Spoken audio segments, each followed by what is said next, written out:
El Baúl de Pesqueira. Un espacio que enriquece diversos acontecimientos históricos a través de la sonoridad de la radio. Esta es una producción del Departamento de Historia y Antropología en coordinación con Radio Universidad. El Baúl de Pesqueira. Enriqueciendo la historia sonora. Sean bienvenidos una vez más a este su programa, El Baúl de Pesqueira. Agradecemos a Radio Universidad 107.5 FM por el espacio. El día de hoy les acompaña Alfonso Duarte Tobar. Y les recordamos que este programa es una producción del Departamento de Historia y Antropología de la Universidad de Sonora. Los invitamos a seguirnos en nuestras redes sociales. Nos encuentran como El Baúl de Pesqueira en Facebook, Instagram, YouTube, TikTok y Spotify. En este episodio abordaremos el tema Historia de la ciencia y la tecnología. Para ello estaremos conversando con Rafael Guevara. Vamos a comenzar este programa con la cápsula El ENIAC y el nacimiento de la computación moderna, a cargo de nuestro compañero Alfonso. A principios de la década de 1940, el mundo se encontraba sumergido en la Segunda Guerra Mundial.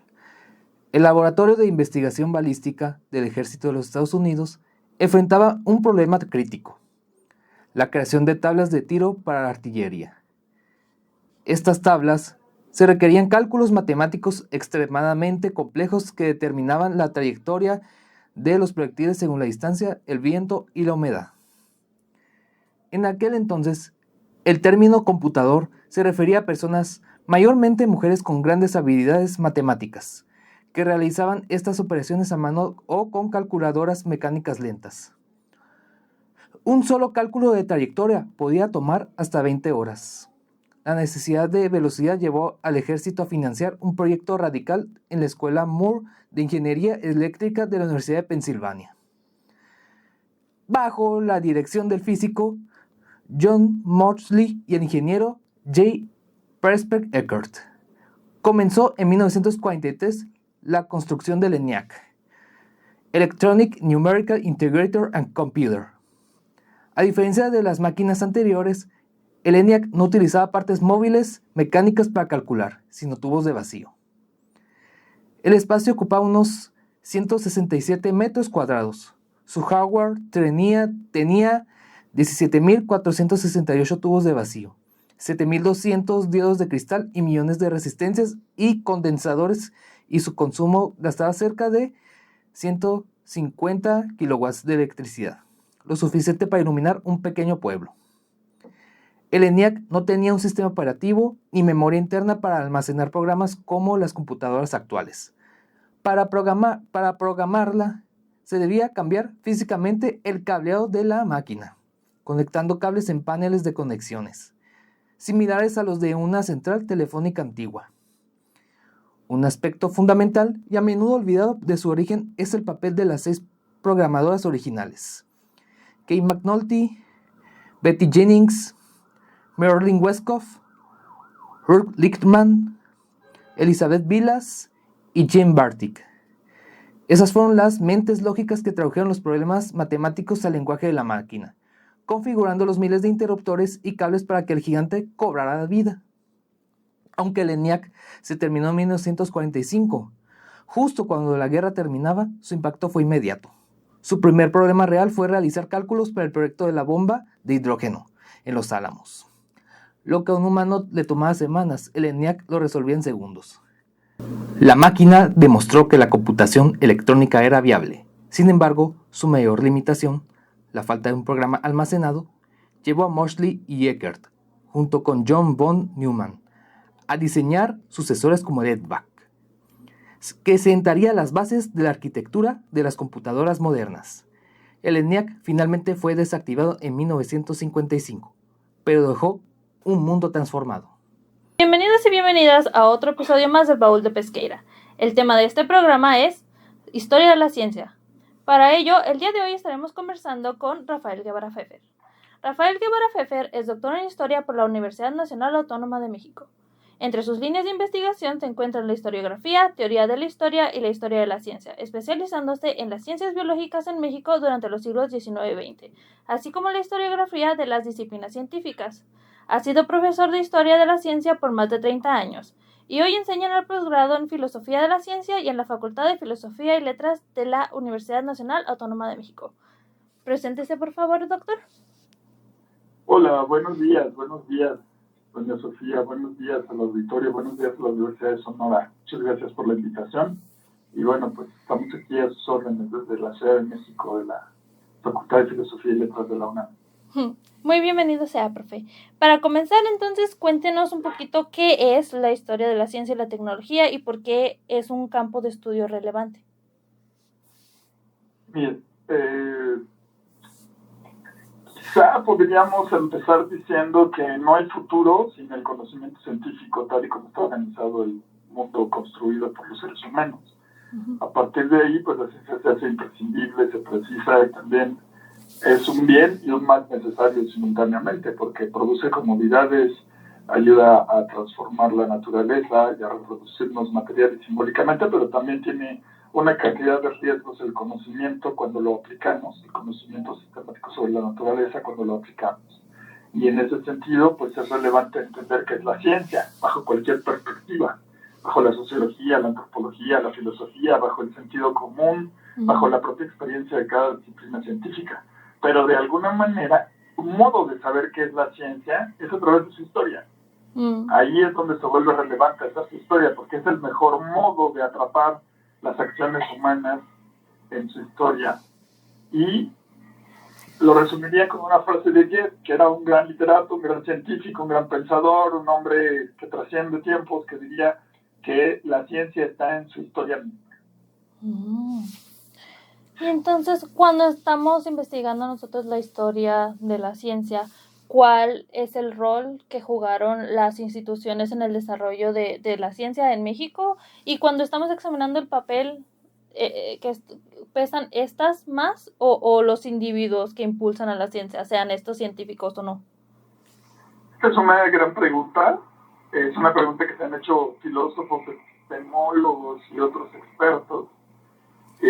A mí me parece que un modo, digamos, pertinente de decirlo es como lo diría un científico social, Barry Barnes, quien es famoso por pertenecer a un grupo de pensadores anglosajones británicos que fueron llamados la Escuela Dura de Edimburgo, que se preguntaba un poco sobre cómo explicar este conocimiento.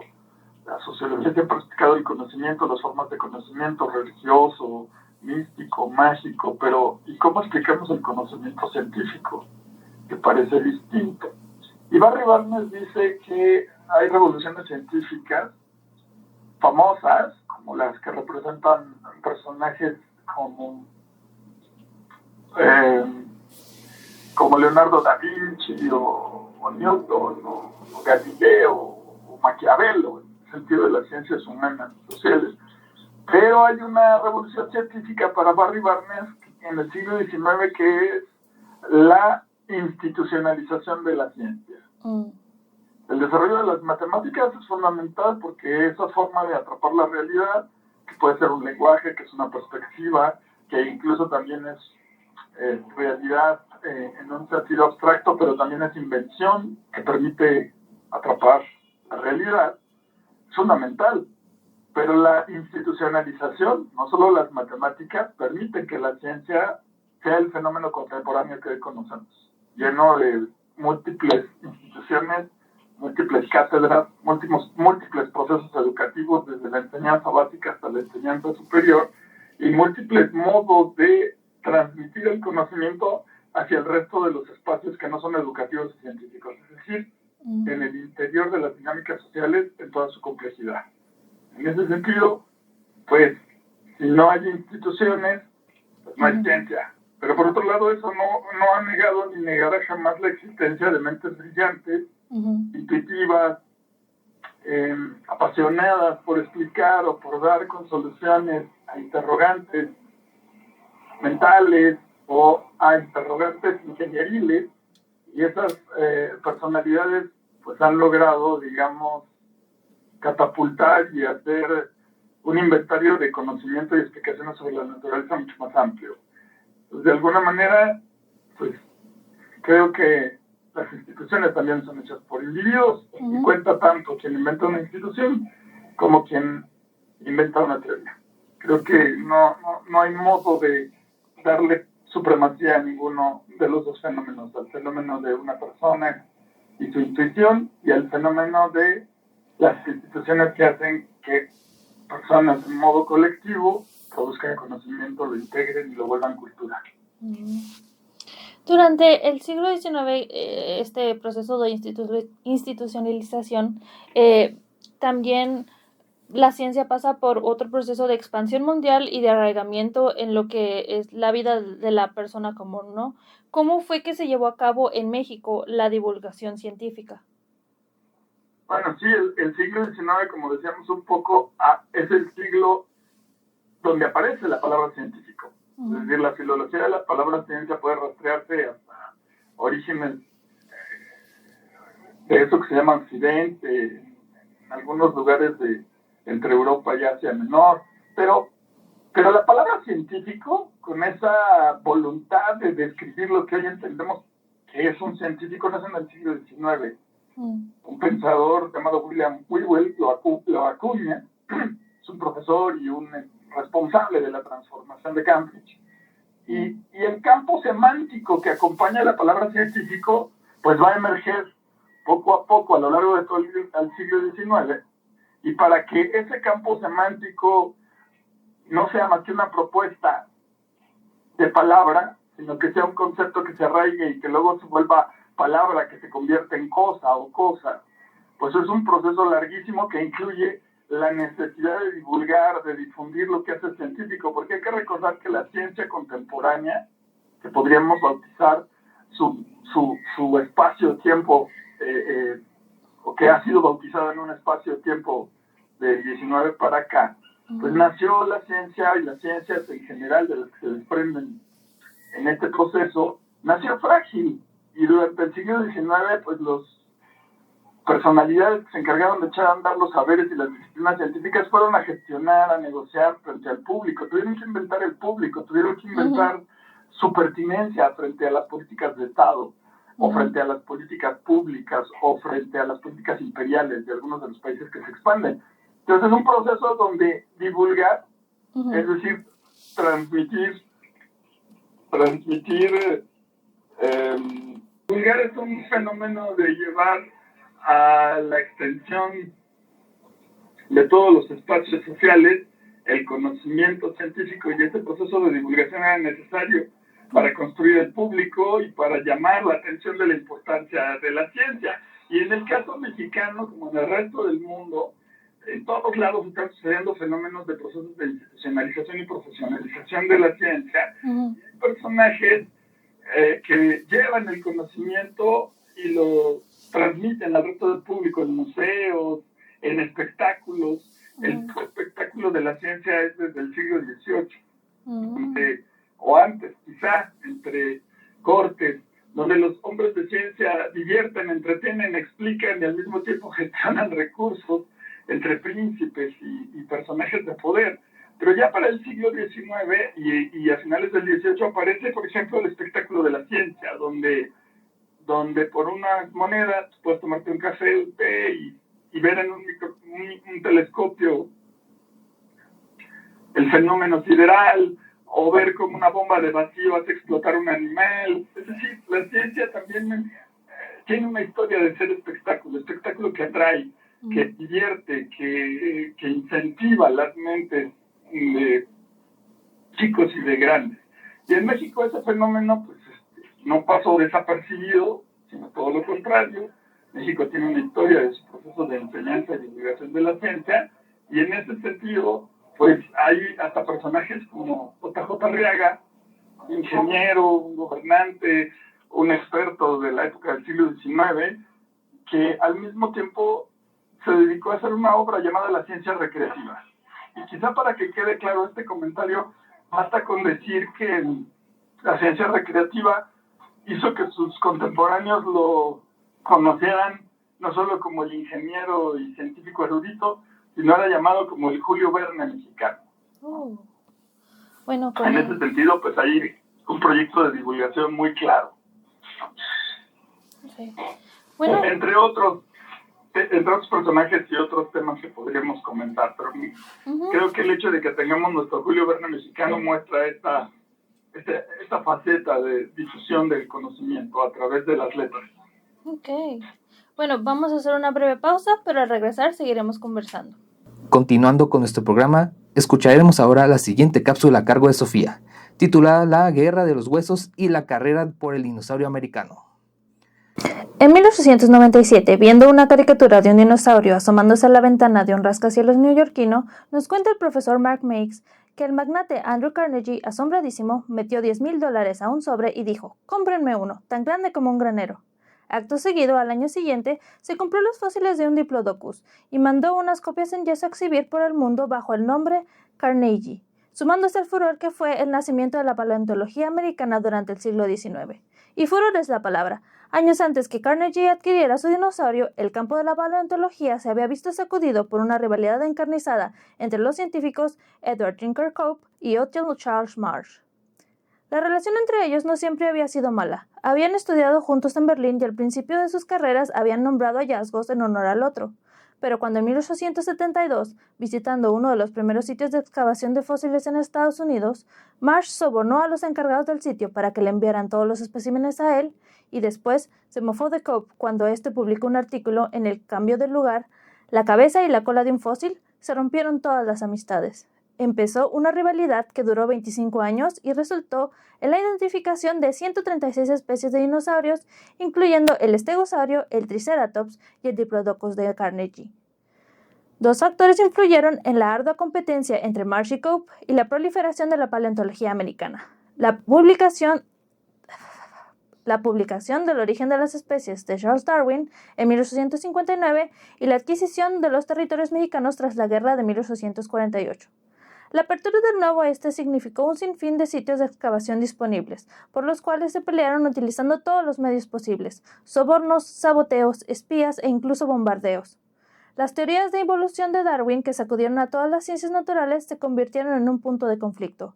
Marsh, nos dicen Meigs, era darwinista, creía que las aves eran descendientes de los dinosaurios y destinados a la extinción por ser grandes y lentos, mientras que Cope, neolamarquista, los creía rápidos, ágiles y muertos a causa de un gran desastre natural a la mano de Dios. El carácter célebre del científico decimonónico y las conexiones que tenían ambos en el gobierno y las publicaciones significó que la rivalidad de Cope y Marsh fue bastante pública. En 1890, el New York Herald dedicó un mes a reportar sobre las acusaciones de plagio y desviación de fondos públicos que Cope alzó contra Marsh, después de que uno de sus amigos en el gobierno intentó confiscar su colección de fósiles. La de por sí frágil reputación de ambos se vio terriblemente afectada, y durante el resto de la década ambos se dirigieron lentamente a la ruina. Cope murió en 1897, habiendo vendido la mayoría de su colección, y Marsh lo siguió 2 años después, en condiciones equiparables. La Guerra de los Huesos había terminado. Para el Baúl de Pesqueira, Sofía Gurrola. Empezamos con el doctor Rafael Guevara Pfeffer, con quien estamos conversando sobre el tema Historia de la Ciencia. Entonces, profesor, ¿cuál es la diferencia más notoria entre la ciencia y las actitudes sobre la ciencia entre el siglo XIX y el siglo XX? Sí, le escucho. Déjeme pensar rápidamente. Pues mire, la diferencia no es mucha porque de alguna manera el ethos, el ser de la actividad científica, de las instituciones científicas, de las comunidades científicas, emerge, se consolida y se conforma durante el siglo XIX. Y entonces esa cultura entre comunidades científicas y luego la cultura del resto de la sociedad usando, viviendo, conviviendo, exigiendo que la ciencia esté al servicio de la sociedad es un fenómeno que nace en el XIX y que se extiende hasta el siglo XX. Quizá la diferencia es que había en el siglo XIX, en muchos espacios donde se ejercía el pensamiento sobre la dinámica del mundo, había un optimismo la mayor parte del tiempo de cómo la ciencia podría convertirse en una clave, en un arcano que nos iba a permitir, digamos, un progreso sostenido. Y tristemente, trágicamente, eso no sucedió. El siglo XX ha mostrado que no hay ningún progreso sostenido. Estamos llenos de miserias, de lacras, de acciones como guerras. suceden todo el tiempo y que incluso esas guerras tienen una capacidad de devastación gracias al conocimiento científico. Entonces la ciencia no se convirtió en una clave para el progreso. La ciencia es una actividad humana más que también es usada para la destrucción y que nuestro conocimiento profundo del mundo pequeñito y de la capacidad de entender la energía y la materia ha propiciado que hayamos producido bombas nucleares terribles, con una capacidad de devastación terrible, y eso hizo que en el siglo XX hubiera una preocupación muy grande por la ciencia y por los usos de las explicaciones científicas, que se convierten en técnicas y en tecnologías muy perniciosas. Pues quizá yo diría que el siglo XIX es muy optimista, no todo el mundo ni toda la sociedad, pero sí hay un eco optimista que se pierde, y que en el siglo XX lo que hubo es un eco pesimista de la capacidad de devastación que genera nuestra torpe voluntad por administrar la naturaleza a nuestro gusto usando la ciencia. Creo que ese sería un poco el modo en el que hablaría de estas dos diferencias. Y entonces, cuando nosotros aquí en México estamos investigando la historia de la ciencia, según las fuentes que tenemos y la historiografía existente, ¿cuáles son los puntos de entrada por los que uno puede empezar a hacer historia de la ciencia aquí?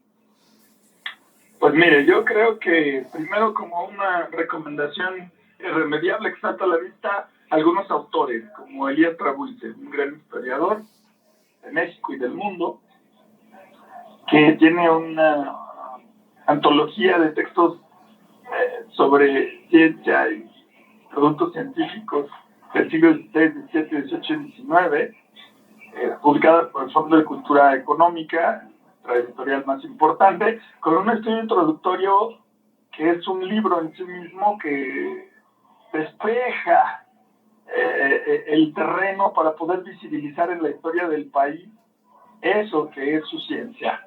De hecho, el propio Trabulce en esa obra empieza con una elocuente frase diciendo que México tiene, como muchos otros países, su historia secreta. Y esa historia secreta es su historia de la ciencia, ¿no? ¿Por qué? Porque la ciencia siempre ha estado ahí. Y lo que es antes de la ciencia contemporánea, la ciencia moderna, siempre han estado ahí, desde que se descubre y conquista América y desde que se hace la Guerra de Independencia. En ese sentido, leer estos libros de Trabulce y este estudio introductorio creo que es un modo insuperable de entrar a temas.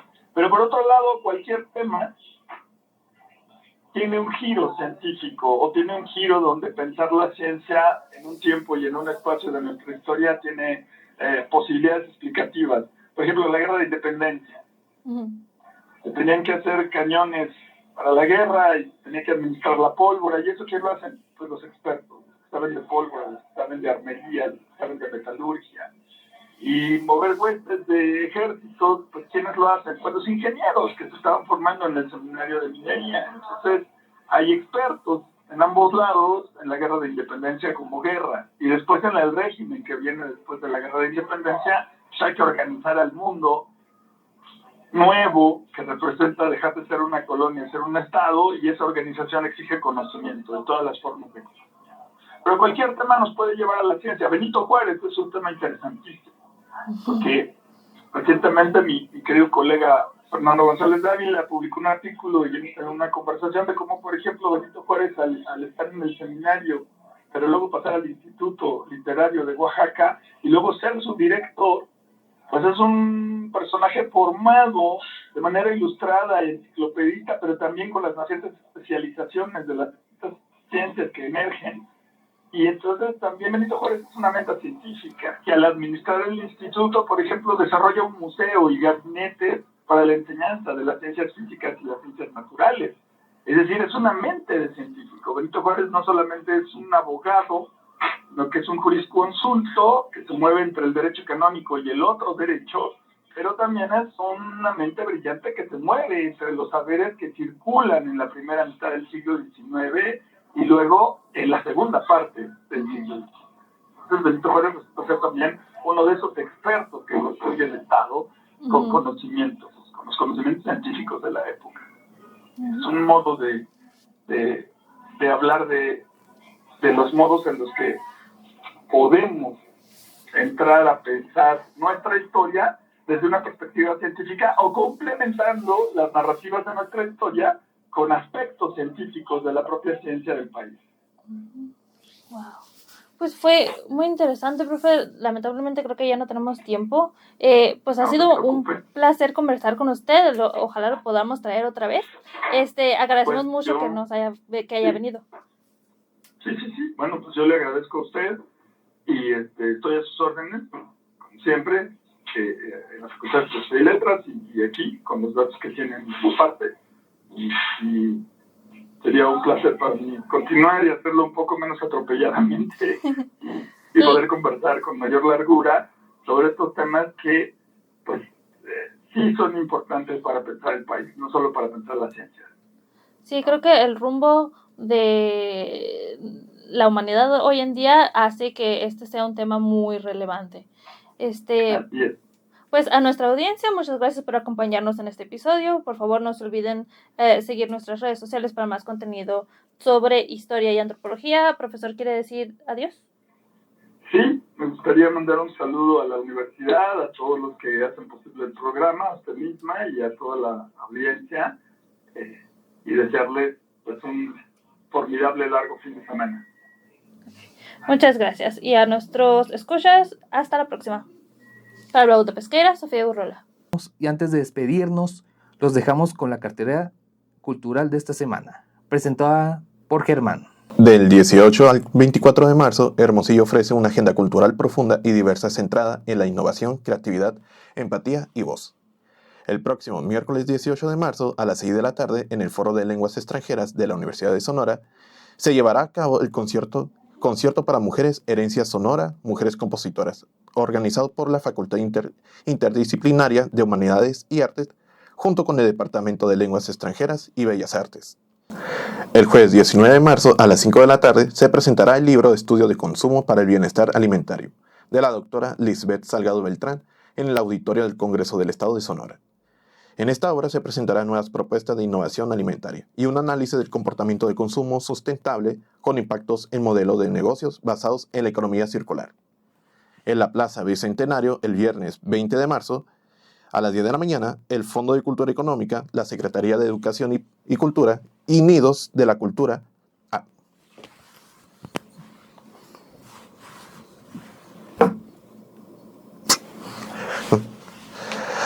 y Nidos de Lectura invita a la entrega de colección 25 para 25 dirigida a jóvenes de 15 a 30 años. Asimismo, se realizará la 34ª siembra y cosecha de libros en la Biblioteca Fernando Pesqueira, con el objetivo de promover la lectura entre las juventudes y sonorense. Ese mismo día, a las 5 de la tarde, el Jardín de Escuela de Letras en la Universidad de Sonora se llevará a cabo el Café de Letras, una lectura en voz alta en honor al Día Mundial de la Poesía, con homenaje al escritor sonorense Miguel Manríquez. En la Biblioteca Pública Municipal Rafael Meneses, el lunes 23 de marzo, de 6 a 8 de la tarde, se impartirá el taller de lenguas de señas mexicana, promovido por el Instituto Hermosillense de la Juventud, con el propósito de fomentar la inclusión, la empatía y la comunicación a la comunidad sonorense. Todas las actividades son gratuitas y abiertas al público. Para el Baúl de Pesqueira, Germán Encinas. Eso es todo por hoy. Agradecemos a quienes nos escuchan a través de las diferentes plataformas, a nuestra operadora técnica, a nuestra productora, a nuestra guionista y a todas las personas que colaboran en la realización de este programa. No olviden seguirnos en nuestras redes sociales. Nos encuentran como el Baúl de Pesqueira. Que tengan excelente semana. Se despide de ustedes Alfonso y hasta el siguiente episodio. El Baúl de Pesqueira ha cerrado un programa más. Te invitamos a escuchar un encuentro entre el pasado y el presente de Sonora en la próxima emisión. Esta fue una producción del Departamento de Historia y Antropología en coordinación con Radio Universidad. El Baúl de Pesqueira. Enriqueciendo la historia sonora.